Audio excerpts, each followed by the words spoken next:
Hi viewers, మనం వచ్చేసి పూర్ణ వర్తమాన కాలంలో మనము చూడబోతున్నాము.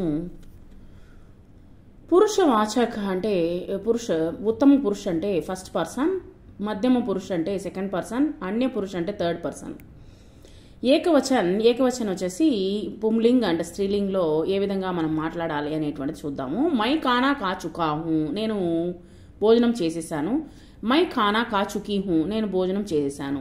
తర్వాత వచ్చేసి హమ్ ఖానా ఖా చుకే హై, మేమందరం భోజనం చేసేసాము. హమ్ ఖానా ఖా చుకీ హై, మేమందరము భోజనం చేసేసాము ఫీమేల్ జెండర్లో. నెక్స్ట్ వచ్చేసి మధ్యం పురుష అంటే సెకండ్ పర్సన్కి ఎలా చెప్తామంటే తుమ్ ఖానా ఖా చుకే హో, నువ్వు భోజనం చేసేసావా. తుమ్ ఖానా ఖా చుకీ హో ఫీమేల్ జెండర్లో.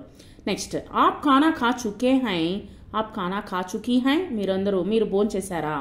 तुम लोग खाना खा चुके हैं, तुम लोग खाना खा चुके हो, మీరందరూ భోజనం చేసేసారా. आप लोग खाना खा चुके हैं. సో ఈ విధంగా మనము అడగాలన్నమాట. తర్వాత వచ్చేసి అన్య పురుష అంటే థర్డ్ పర్సన్కి వచ్చేసి వా ఖానా చుకా హై, వా ఖానా ఖా చుకీ హై. నవీన్ ఖానా ఖా చుకా హై, రత్న ఖానా ఖా చుకీ హై, రత్న వచ్చేసి భోజనం చేసేసింది.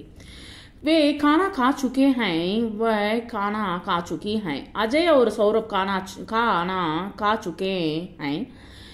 दीपा और रत्ना खाना खा चुकी हैं. श्रीमती श्री गुप्ता खाना खा चुके हैं. ఎందుకంటే చుకే అనేటువంటిది ఇక్కడ ఇవ్వడం జరిగిందంటే శ్రీ గుప్తా, ఇక్కడ రెస్పెక్టబుల్ పర్సన్కి కూడా వచ్చేసి మనం చుకే అనేటువంటిది ఉపయోగించాలి. శ్రీమతి గుప్తా ఖానా ఖా చుకీ హై, ఇక్కడ వచ్చేసి రెస్పెక్టబుల్ పర్సన్ కాబట్టి మనం వచ్చేసి ఇక్కడ ఇవ్వడం జరిగింది. స్త్రీలింగ ఆదర్శపూర్వక్ బహువచన్ అని అర్థం అనమాట. ఆదరార్థక్ అంటే ఏంటంటే గౌరవపూర్వకమైనటువంటిది. తర్వాత వచ్చేసి सकर्मक और अकर्मक क्रिया के साथ जब चुक का प्रयोग होता है तब कर्ता के साथ ने విభక్తి కా ప్రయోగ్ నహీ హోతా. నే అనేటువంటి ఉపయోగించము, కానీ నాకు వద్దు, నాకు అవసరం లేదు అనేటువంటి సమయంలో వచ్చేసి నే అనేటువంటిది ఉపయోగిస్తాము ఈ యొక్క సందర్భంలో. రతన్పూర్ మే రామ్దీన్ కా ఘర్ కహా హై, రతన్పూర్ అనేటువంటి గ్రామంలో వచ్చేసి రామ్దీన్ యొక్క ఇల్లు ఎక్కడ ఉన్నది. రతన్పూర్ మే రామ్దీన్ కా ఘర్ మందిర్ వాలి సడక్ పర హై, మందిరంలో ఉన్నటువంటి సడక్ పర హై. సడక్ అంటే రోడ్డు, గుడి పక్కన ఉండేటువంటి రోడ్డు పక్కన ఉన్నది. రామ్దీన్ కే ఘర్ కా హాలత్ కైసీ హై, హాలత్ అంటే తన యొక్క ఇంటి పరిస్థితి ఏ విధంగా ఉన్నది. రామ్దీన్ కే ఘర్ కా హాలత్ ముష్కిల్ హై, చాలా కఠినంగా ఉన్నది. సుశీలానే అపని సాస్ కో క్యా బాత్ బతాయి, సుశీల వచ్చేసి తన యొక్క అత్తగారితో ఏం చెప్పింది. सुशीला ने अपनी सास को बात बताया कि उन्होंने ना खाया है ना पिया है.